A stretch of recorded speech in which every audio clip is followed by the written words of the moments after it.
December 4వ తారీఖున దత్తాత్రేయ జయంతి సందర్భంగా శ్రీమతి స్రవంతి గారి ఆధ్వర్యంలో దత్త హోమం సంప్రదించండి. నమస్తే, వెల్కమ్ టు సుమన్ టీవీ. నేను పద్మిని. ప్రస్తుతంతో పాటు ప్రముఖ ఆధ్యాత్మికవేత్త, వాస్తు జ్యోతిష పండితులు, లలిత ఉపాసకులు, వాస్తు జ్యోతిష శిక్షణ నిపుణులు బ్రహ్మశ్రీ నానాజీ పట్నాయక్ గారు మనతో పాటు ఉన్నారు. మాట్లాడదాం సార్. నమస్తే సార్. శ్రీమాత్రే నమః.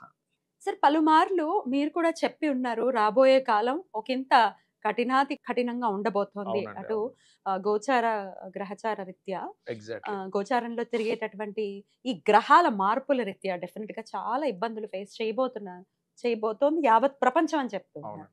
అది జాబ్స్ మీద ఇంపాక్ట్ చూపిస్తూ ఉంటుంది, మనుషుల జీవితాల మీద ఇంపాక్ట్ చూపిస్తుంది, అసలు అవునండి. లాంజివిటీ మీద ఇంపాక్ట్ చూపిస్తుంది. ఇట్లా అవును. చెప్తూనే ఉన్నారు. అవును. అయితే యూట్యూబ్ లో బాగా వినపడుతున్నటువంటి మాట, నెక్స్ట్ ఇయర్ ఉమ్. సుమారుగా కోట్లల్లో జనం ప్రాణాలు కోల్పోతున్నారు అనేది వినపడుతోంది. ఒకంత భయానకంగా ఉంది. అవును. ఇది నిజమైనా? ఒకవేళ అలాంటి పరిస్థితే కనుక ఉంటే ఎట్లా భగవంతుడి శరణు వేడి ఎట్లా మనల్ని మనం కాపాడుకోవాల్సి ఉంటుంది? కోట్లల్లో అంటే ఒకటి ఇన్ని కోట్లు అని చెప్పడానికి లేదు, కానీ కొంచెం ప్రాణ నష్టం అయితే ఎక్కువే ఉంది. దానికి కారణాలు ఏమిటి? అసలు ముండెన్ ఆస్ట్రాలజీ, మైథుని జ్యోతిష్యం అని ఉంటుంది. ఏమిటి కారణాలు అంటే, ఫస్ట్ ఆఫ్ ఆల్ ఏంటంటే, మనకి చూడ్డానికి అక్కడ గురువు యాక్ట్ చేయట్లేదు. గురువు అక్కడ ఇంకో రకమైన రిజల్ట్స్ ఇస్తున్నాడు. అక్కడ గురువు, శని, రాహు వీటి యొక్క కండిషన్స్ ఏవైతే ఉన్నాయో ఒక రకమైన జన్మనష్టాన్ని కలిగించే దాని మీద ఉంది. మీరు కనుక చూసినట్లయితే చూడండి, మనకి మొన్న కర్కాటకంలోకి ఎంటర్ అవ్వగానే గురువు ఈ చరరాశి కదండి, న్యాచురల్ 4th హౌస్ కాబట్టి యాక్సిడెంట్స్ చాలా ఎక్కువ అయ్యాయి. ఎప్పుడైతే కర్కాటకం నుంచి వక్రగతి స్టార్ట్ అయ్యి మీకు మిథునంలోకి వెళ్తుంటాడో ఇక్కడ ఎటువంటివి జరుగుతాయి అంటే, ఇప్పుడే నెక్స్ట్ ఇయర్ దాకా అక్కర్లేదు, ఫ్లైట్స్ రిలేటెడ్ సంబంధించినవి మళ్ళీ క్రాషెస్ జరుగుతాయి. లేదా ఫ్లైటే జరగాలని రూల్ లేదు, ఫ్లైటే పడిపోవాలని రూల్ లేదు, ఎయిర్పోర్ట్స్లో బాంబులు పెడతాము అనేటువంటి ఒక రకమైన థ్రెట్స్ రావడం జరుగుతాయి కూడా. ఓన్లీ థ్రెట్స్ ఉన్నాయి, జరిగే ఛాన్సెస్ కూడా ఉంది. రెండోది ఏంటంటే, వాయు సంబంధంగా వచ్చే అటాక్స్, గాలిలో నుంచి వచ్చి అటాక్ చేసేవి. ఇప్పుడు డ్రోన్స్ త్రూ కానీ, లేకపోతే గాలి నుంచి ఒక పెద్ద కొన్ని వందల బుల్లెట్లా వచ్చి చేస్తూ ఉంటాయి, అటువంటివి ఎక్కువగా అవ్వడము. లేదా జలము కలుషితమై కొన్ని ఇబ్బందులు రావడం, వాయువు కలుషితమై. ఇప్పుడు అంటే అది కూడా పర్టికులర్గా ఈ గురువు చూడ్డానికి మనకి కర్కాటకం నుంచి వక్రించి గురుబలం మంచిదే కదా అనుకుంటాం, కానీ గురువు సాటర్న్ అండ్ రాహు ఎనర్జీస్తో ఉన్నాడు అక్కడ. ఎందుకంటే శని యొక్క రాశిలో రాహు ఉన్నాడు, రాహు యొక్క ఎనర్జీని తీసుకుని గురు రాశిలో శని ఉన్నాడు, శని యొక్క ఎనర్జీ తీసుకుని గురువు ఉన్నాడు. దీన్ని డిస్పాజిటివ్ సిస్టమ్ అంటాం దాన్ని. డైరెక్ట్గా ఒక ప్లానెట్ కనబడకుండా ఆ ప్లానెట్ ఇంకొక ప్లానెట్ ఎనర్జీతో పనిచేస్తూ ఉంటుంది ఎప్పుడు కూడా. అది అయితే ఇది ఎప్పటి వరకు ఉంది ఈ కండిషన్ అంటే, ఇంకో రాబోయే సంవత్సరంన్నర వరకు ఉంది. ఏదో నెక్స్ట్ ఇయర్ ప్రారంభం అయితేనే స్టార్ట్ అవడం అట్లా ఏమీ ఉండదు. అయితే ఇందులో నెక్స్ట్ ఇయర్ మే వరకు ఈ వేటి మీద ఎక్కువ ఎఫెక్ట్ పడుతుంది అంటే, మనకి చూడండి క్రిప్టో కరెన్సీ అనో లేకపోతే షేర్ మార్కెట్ అంటారు చూసారా, షేర్ మార్కెట్ క్రాష్ అవ్వనుంది, గుర్తుపెట్టుకోండి. కొన్ని ఇన్వెస్ట్ చేసే వాళ్ళు ఒకంత ఆలోచించి జాగ్రత్తగా ఉండాలి. షేర్ మార్కెట్ సడన్ క్రాష్ అవ్వనుంది, అది ఎకానమీ మీద చాలా ఇంపాక్ట్ చూపిస్తుంది. ఎందుకంటే ఇది ఎకానమిక్ కారకుడు కదండి గురువు. గురువు ఎకానమిక్ కారకుడే షేర్ మార్కెట్ ని దెబ్బతీస్తున్నప్పుడు మరి ఎకానమీ మీద ఎఫెక్ట్ పడుతుంది. అలాగే కమ్యూనికేషన్ ఇండియా కంటే కూడా వేరే దేశాలకు ఎక్కువ ఉంటుంది. కమ్యూనికేషన్ రంగాలకి ఎఫెక్ట్ వస్తుంది. సడన్ గా ఇంటర్నెట్ ఆగిపోవచ్చు, సడన్ గా ఆల్ ఆఫ్ సడన్ గా. అంటే ఇది రోజుల తరబడి ఆగిపోద్ది అని చెప్పట్లేదు, సడన్ గా ఒక రోజు మనం ఒకసారి చూడండి, అయ్యో ఇవాళ ఏంటి వాట్సాప్ పని చేయట్లేదు, ఒక గంట సేపు 2 గంటల సేపు, అలాంటి క్రాషెస్ కొన్ని రానున్నాయి. అయితే ఇక్కడ మనకి ఈ ఇంటర్నెట్ 1 గంట 2 గంటలు ఆగడము ఇవన్నీ ఆ తాత్కాలికంగా ఇబ్బంది ఇచ్చిన తర్వాత మళ్ళీ నార్మల్ అయిపోతుంది.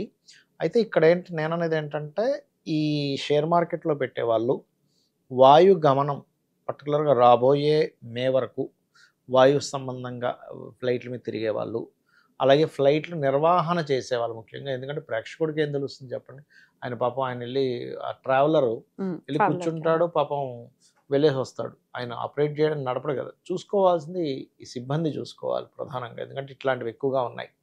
అలాగే మరొక విషయం ఏంటంటే, ఇక్కడ జల సంబంధంగా ఇంకా జలరాశుల్లోనే ఉన్నాడు, జల సంబంధంగా కొన్ని కలుషితాలు రావడం, వాయు సంబంధంగా కొంతమంది చూడండి అదేదో వ్యాధి వచ్చింది గాలి ద్వారా వచ్చింది అనేటి మనం వింటాము. ఆల్రెడీ ఇది ఎప్పటి నుంచి November 10th నుంచి స్టార్ట్ అయిపోయింది. ఆల్రెడీ November 10th నుంచి మే ఎండింగ్ వరకు, నెక్స్ట్ ఇయర్ మే ఎండింగ్ 2026 వరకు ఈ ప్రాబ్లం నడవనుంది. కాబట్టి మీరు ఏదైనా ఎక్కడికైనా వెళ్ళినప్పుడు అక్కడ బాగలేదు అనుకుంటే కొంచెం అక్కడ ఉండే పరిసరాలను బట్టి మీరు కొన్ని జాగ్రత్తలు తీసుకోవాలి. మాస్క్ పెట్టుకోవటం ఇట్లాంటివి ఖచ్చితంగా చేయాలి.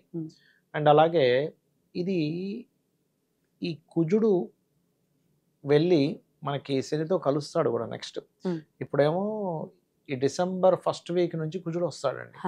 వచ్చినప్పుడు కొన్ని దాడులు అనుకోండి, కొంత ధనుస్సులోకి వస్తాడా సార్ లేకపోతే ధనుస్సులోకి వస్తాడండి కుజుడు. ఇప్పుడు ప్రెసెంట్ వృశ్చికంలో ఉన్నాడు కదా, December 1st వీక్ లో అట్లా ధనస్సు వస్తున్నాడు. కాబట్టి December 1st నుంచి కూడా ఆ ధనస్సులో ఉండే ప్రభావం పడుతూ ఉంటుంది. అక్కడ ఏంటంటే సరిహద్దుల్లో ఉండే వాళ్ళ మీద కొన్ని అటాక్స్, లేకపోతే కొన్ని అటాక్స్ జరగడం, అందులో ముఖ్యంగా ఆధ్యాత్మిక కేంద్రాల్లో అటాక్స్. అంటే అది పలానా హిందూ సంబంధించింది అవ్వాలని రూల్ లేదు, క్రిస్టియన్స్ అవ్వచ్చు, ముస్లిం రిలేటెడ్ సంబంధించి కావచ్చు, ఇలాంటివి ఎక్కువగా జరగనున్నాయి. కాబట్టి కాస్త ఇంటెలిజెన్స్ ఇవన్నీ జాగ్రత్తగా ఉండాలి. అయితే ఇక్కడ ఏంటంటే మనం ఎంత జాగ్రత్తలు తీసుకున్నా ఎక్కడో దగ్గర మనుషులు ఇరుక్కోవడం జరుగుతూ ఉంటుంది. కాబట్టి మనం ఇది చెప్పేది దేనికంటే ఎవరినో భయపెట్టడానికో బాధ పెట్టడానికో కాదు. ఇంటి నుంచి బయలుదేరేటప్పుడు మన ఇష్టదైవాన్ని తలుచుకొని బయలుదేరండి. నారాయణుడు ఇష్టమా, ఓం నమో నారాయణ. శివుడైతే ఓం నమ శివాయ, అమ్మవారైతే శ్రీమాత్రి నమః. అలా కాదు నేను వారాహి చేస్తానండి, వారాహి భక్తుడిని, వారాహి లేదు నేను లక్ష్మీదేవిని, వెంకటేశ్వర స్వామిని చేస్తాను. మనస్ఫూర్తిగా అంటే మనసులో తల్లి నువ్వు ఉన్నావు, నన్ను రక్షిస్తావు అని పూర్తి నమ్మకంతో బయలుదేరండి. అలాగే కొంతమంది లాంగ్ జర్నీ చేస్తుంటారు, మీరు చూసే ఉంటారు. అయ్యప్ప స్వామి దీక్ష తీసుకున్నప్పుడు కొబ్బరికాయ మీద ఒక ఇది వెలిగించి ద్వారానికి తిప్పుతారు, తిప్పి పగలగొట్టేసి వెళ్తారు. అది చేయండి. దానివల్ల ఏంటంటే పెద్ద ఆపద ఏదైతే ఉంటుందో అది తొలగిపోతుంది. దాన్ని యాక్చువల్గా అది ఒక బలి రకమైనటువంటి బలి అది చెప్పాలంటే. అంటే మీ దగ్గర ఉన్నటువంటి నెగటివ్ ఎనర్జీ ఏదైతే ఉందో ఆ నెగటివ్ ఎనర్జీ పక్కకు పోయి మీకు పాజిటివ్గా మీ ప్రయాణం సాఫీగా సాగడానికి చేసేటువంటి ఒక ప్రక్రియ. ఏది విదేశాలకు వెళ్తారు, లాంగ్ జర్నీ చేస్తారు, వాళ్ళు ఖచ్చితంగా ఇది పాటించాలి. పాటించినట్లయితే ఎటువంటి ఇబ్బంది ఉండదు. కాకపోతే ఇదేదో ఈ 2-3 నెలలనే కాకుండా సంవత్సరంన్నర పాటు ఈ కాంబినేషన్ ఉంది. అయితే మీరు స్టార్టింగ్లో అడిగారు, మనం ఆల్రెడీ 1.5 year బ్యాక్ నేను ఒక ప్రొడిక్షన్ ఇచ్చా. శని కుంభరాశిలోకి వచ్చాడండి. సో కుంభరాశిలోకి వచ్చినప్పుడు రెవల్యూషన్ ఇస్తాడు కెరియర్ పరంగా. సో ఈ రెవల్యూషన్ అనేది ఖచ్చితంగా జరుగుతుంది. 2 years అవుతుంది ఆల్మోస్ట్. ఎందుకంటే ఒక 30 years బ్యాక్ కంప్యూటర్స్ అనేదాన్ని బాగా తీసుకొచ్చాడు. అట్లా ఏంటంటే ఒక్కొక్క రెవల్యూషన్ ఇస్తాడు. సో ఇక్కడ నుంచి ఓన్గా చేసుకునేది ప్రారంభించాలి. ఎవరికి వాళ్ళు ఒక జాబ్ చేసుకుంటే సొంతంగా నాకేంటి, ఇంకో 20,000 30,000 అడిషనల్గా నేను ఎలా సంపాదించగలను చూడాలి. లేనట్లయితే ఇబ్బంది వస్తుంది అని చెప్పడం జరిగింది. సో దాన్ని ఖచ్చితంగా మనం పాటించాలి. ఇందులో పర్టికులర్గా ఇంకా విపరీతమైన ఇబ్బందులు జరగకుండా ఉండాలంటే చండీ చేసుకోవడము, ఆంజనేయ స్వామి ఆలయాలకు వెళ్ళడము, గోవుకి మనకి గ్రాసము బెల్లం లాంటివి తినిపించడము. అందులో పర్టికులర్గా మరొక విషయం ఏంటంటే ఈ పర్టికులర్ విషయాల్లో ఇప్పుడు చిన్నపిల్లలు వెళ్తుంటారు, వాళ్ళ పిల్లలు అవన్నీ చేయలేనప్పుడు తల్లిదండ్రులు చేసినా కూడా ఈ యొక్క ఫలితం వాళ్ళకి ఖచ్చితంగా వస్తుంది. అమెరికాలో పిల్లలు చదువుకుంటున్నారు, లేకపోతే జాబ్స్ చేస్తున్నారు, వాళ్ళ రక్షణ మాకు బెంగగా ఉంది అని చెప్పే తల్లులు ఎవరు ఉండరు. మీరు ఇప్పుడు ఒక మాట అన్నారు కాబట్టి నేను ఇంకో మాట చెప్తా.